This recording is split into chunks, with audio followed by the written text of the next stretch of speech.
Donc on est ici à Brétigny-sur-Orge sur le site de l'ancienne base aérienne de 117. On est à peu près à 30 km au sud de Paris. En gros on est entre ville et campagne. On s'intéresse depuis 2008, l'annonce de la fermeture par l'État de la base aérienne de 117 au devenir de ces 250 hectares. Amazon souhaite créer ici une grosse base logistique, probablement une des plus importantes sur l'Île-de-France. Alors les conséquences immédiates, les plus immédiates et les plus visibles sont de deux niveaux: artificialisation des sols, vous voyez derrière toute cette construction, et augmentation de près de 10% du trafic des poids lourds sur cet axe qui est embouteillé la plupart des matins. Dans la métropole du Grand Paris, il y a 7 millions d'habitants, 6 millions d'emplois, plus tous les visiteurs. Donc pour faire fonctionner, en fait, on a besoin d'énormément de flux. Donc il y a plus de 2,8 millions de mouvements de marchandises qui sont indispensables pour le fonctionnement de la métropole. Aujourd'hui, la logistique urbaine est en effet re-questionnée parce qu'il y a une raison déjà environnementale, il y a la question de l'amélioration de la qualité de l'air. Je dirais qu'il y a également une deuxième raison qui est plus sociétale, qui est liée au fait qu'aujourd'hui les besoins de livraison au plus proche du consommateur final sont de plus en plus forts, se développent, et notamment en lien avec la croissance du e-commerce.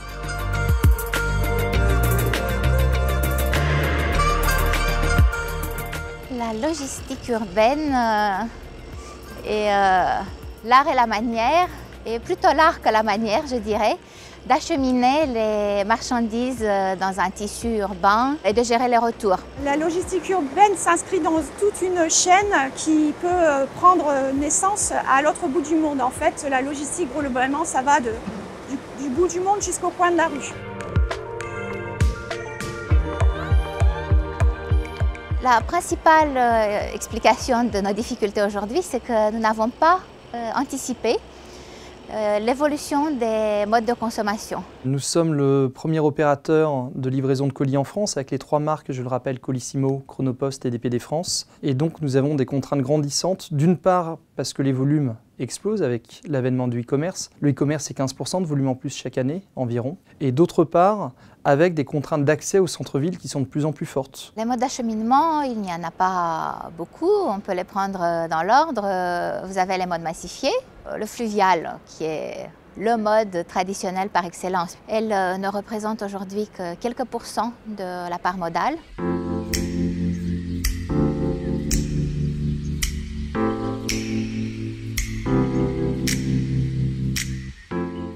Le trafic sur la Seine, alors il est pas mal, il y a de la place. Bon, malheureusement, le réseau fluvial n'est pas entretenu. Port 2000. Port 2000, en 2018, n'a toujours pas d'accès fluvial. Port 2000, c'est le nouveau port à conteneurs, moderne, super, du Havre. En fait, non, c'est pas vrai. C'est un port qui n'a d'ouverture que sur la mer. Il faut savoir que toutes les marchandises qui reviennent par l'autoroute du Nord, des ports du Range Nord, d'Anvers et de Rotterdam, sont d'abord passés au large du Havre pour aller rentrer à Anvers 24 heures après. Le navire, si au lieu de passer au large, il rentrait au Havre, si nous étions compétitifs, nous les Français, on arrive beaucoup plus vite à Paris. Et les gens qui gagnent de l'argent actuellement avec la route et le rail pourraient en gagner avec l'eau. Ce qu'il faut noter sur la voie d'eau et sur le mode fluvial, c'est que c'est la seule infrastructure non saturée.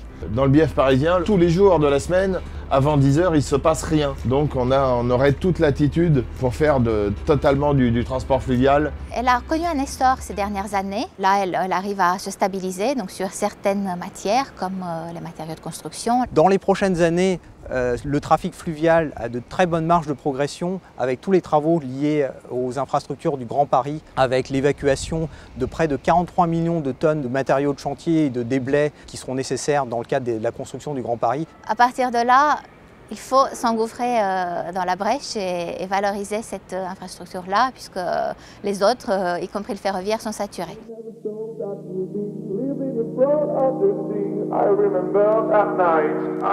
Nous pensons, Sogaris, que le fret ferroviaire a de l'avenir dans la logistique urbaine. Inéluctablement, les transporteurs viendront à utiliser le fer. Parce qu'on ne pourra plus faire, comme aujourd'hui, rentrer des dizaines et des dizaines de poids lourds dans Paris, compte tenu de la pollution que ça génère, des nuisances sonores, etc., etc. Le troisième mode, qui est le mode routier, qui représente aujourd'hui plus de 90% des kilomètres parcourus pour les marchandises. Et le mode principal, il va sûrement le rester un certain nombre d'années.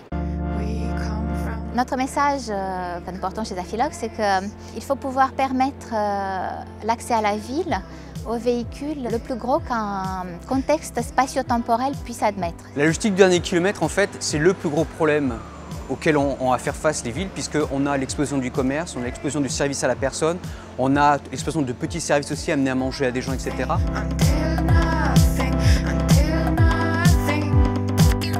Ce projet est ce que nous on appelle un projet d'opération alternative, c'est-à-dire que l'on sort du cadre habituel qui est la livraison avec un van pour livrer avec un vélo avec assistance électrique. L'objectif de ça est, je dirais, multiple.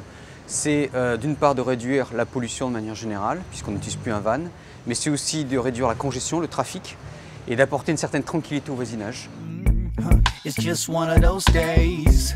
I feel the sun rise around me, all the clouds round away.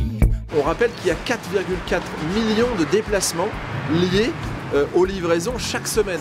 Les heures de livraison sont acceptées par les collectivités.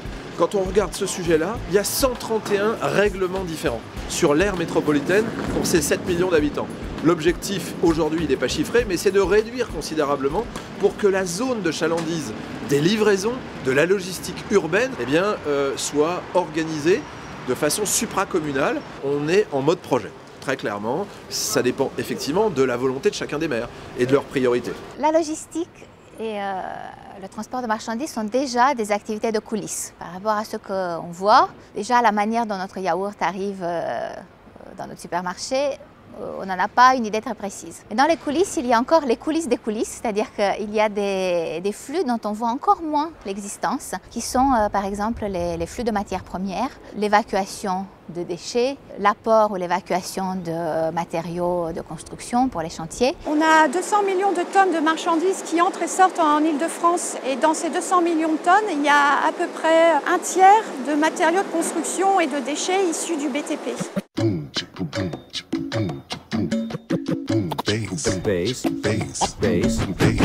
Après avoir quitté la ville pendant à peu près 30-40 ans, la logistique urbaine revient en ville.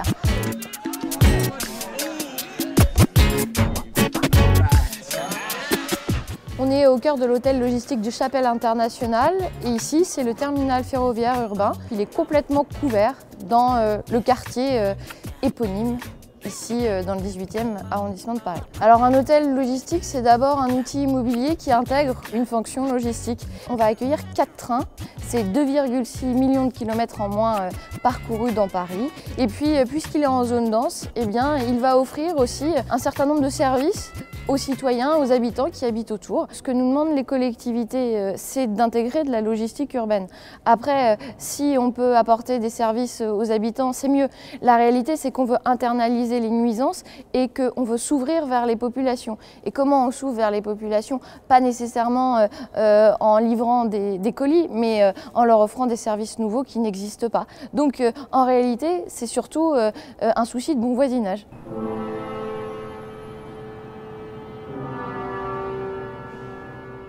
Malgré la tension dans la ville par rapport au foncier et à la concurrence entre les besoins d'habitat, de bureaux et autres, ce qui est normal puisqu'on a besoin de densifier la ville, on a besoin d'y vivre et donc de s'y loger. Le souci, c'est que pour la logistique, le prix du foncier en ville est beaucoup trop élevé par rapport à ces standards qu'elle a mis en place en développant des entrepôts en périphérie. Vous avez deux tendances fortes qui se dégagent sur l'exploitation d'une plateforme comme celle de Gennevilliers. La première, c'est en termes de massification. Le meilleur exemple est celui de l'entrepôt qui est développé par le groupe Velox Segro sur le port de Gennevilliers, qui va offrir un entrepôt à étage.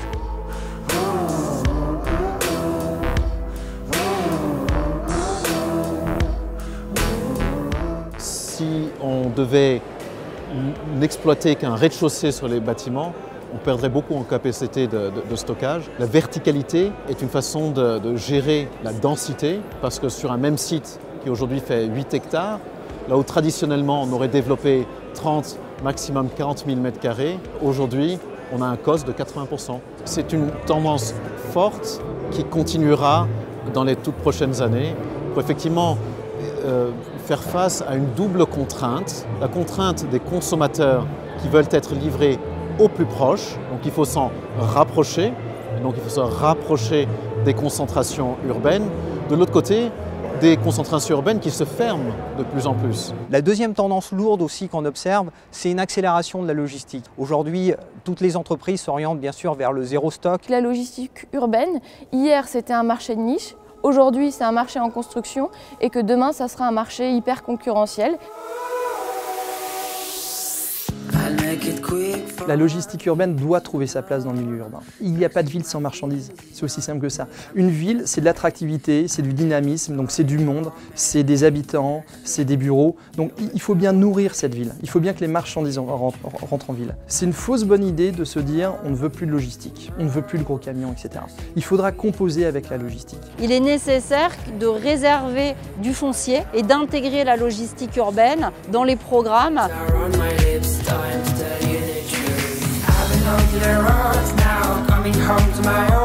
Le territoire des Ardennes aujourd'hui c'est plus de 300 hectares avec 400 entreprises, plutôt des entreprises industrielles, des entreprises du BTP. Et le vrai enjeu c'est justement de pouvoir en faire un quartier mixte.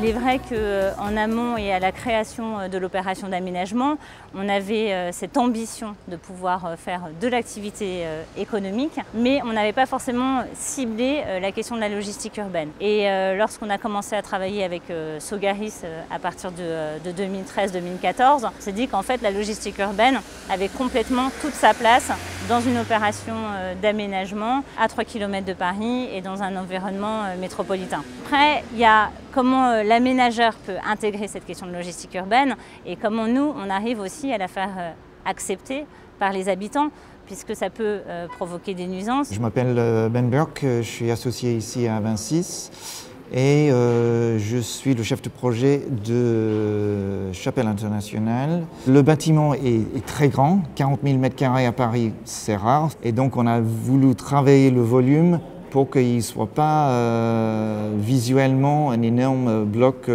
difficile à intégrer dans un quartier. Moi, je prends le train, par exemple, tous les jours. Je passe devant ce bâtiment, comme beaucoup de monde, pour arriver aux gares du Nord. Et donc, cette façade qui donne sur les voies ferrées était très importante. Dans les réflexions avec les urbanistes et avec la ville, il était tout de suite conçu que le quartier aura ses propres rues, mais les camions ne prennent pas ces rues. Il y a une entrée à part dédiée à la logistique du bâtiment, mais aussi aux sites ferroviaires de la SNCF qui sont toujours là.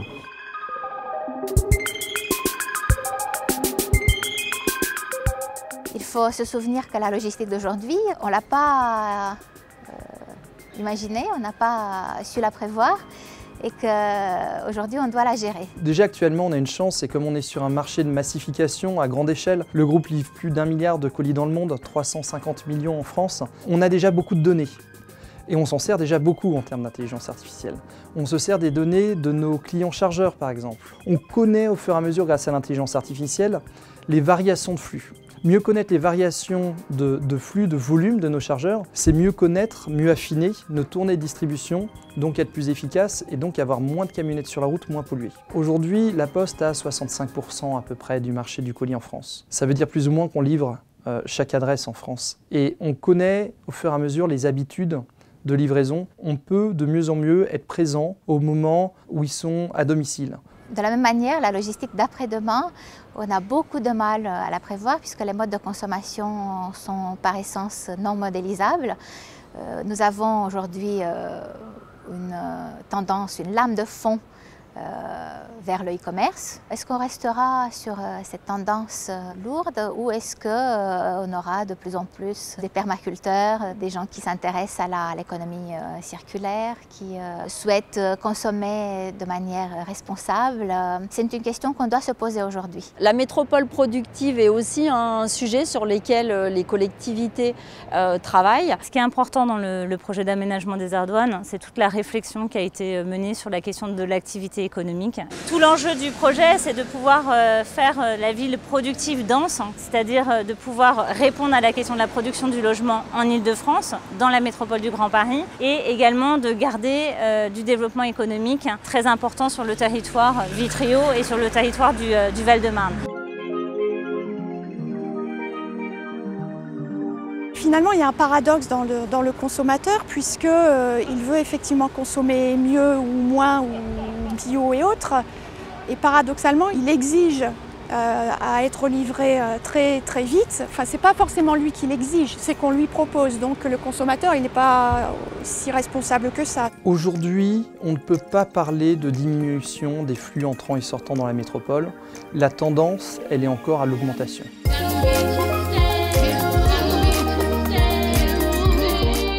On est dans la grande rue de Valmondois. Nous avons 1250 habitants. Il y a un cadre de vie, il y a une qualité de vie, il y a une douceur de vivre qui est assez rare à 40 minutes de Paris. Mon sentiment ici à Valmondois, c'est vraiment qu'il y a nécessité de protéger le commerce local, parce que le commerce local, ce ne sont pas seulement des produits locaux consommés, ce qui est une bonne chose, mais c'est surtout les relations sociales. Et je crois que une des difficultés des métropoles, c'est précisément ça, c'est-à-dire finalement enfermer les gens dans une sorte de solitude. Ce qui nous a intéressé beaucoup dans Città-Slow, c'est l'art du bien vivre, c'est-à-dire finalement le fait qu'en effet on n'était pas forcé de communier sur la vitesse. On n'était pas forcé de communier sur la productivité à outrance. Il faut maintenant que justement on passe un cap et que Città-Slow, ça n'apparaisse pas finalement comme un simple label un tout petit peu artificiel, mais un véritable engagement des communes et des élus.